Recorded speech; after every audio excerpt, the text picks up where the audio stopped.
যৌথ প্রযোজনার চলচ্চিত্র নূরজাহান দিয়ে ঢাকাই ছবিতে অভিষেক পূজা চেরির।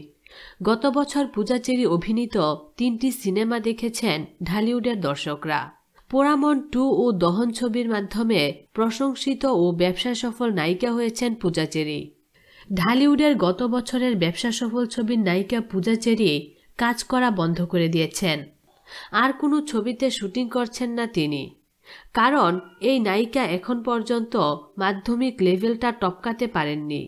এবার তিনি আসন্ন এসএসসি পরীক্ষায় অংশগ্রহণ করবেন, আর এ কারণে পরীক্ষার প্রস্তুতির জন্য সব ধরনের শুটিং বন্ধ রেখেছেন।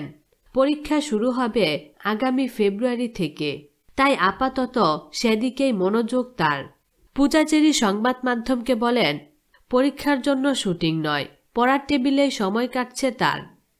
কাজ নিয়ে পুরো বছর ব্যস্ত থাকায় পড়ার টেবিলে বসা হয়নি তার, তাই যেটুকু প্রস্তুতির দরকার তা এখন পর্যন্ত নেই।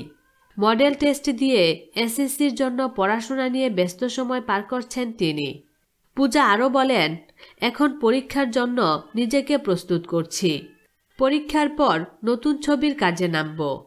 আন্ডারগ্রাউন্ড গল্প নিয়ে নির্মাণ হবে একটি ছবি, আর এই ছবিতে নায়ক হিসেবে থাকবে সিয়াম। ছবিটা আমার পরীক্ষার পর শুরু হবে। চলচ্চিত্রটি পরিচালনা করছেন রায়হান রাফি, আর প্রযোজনায় আছে জাজ মাল্টিমিডিয়া।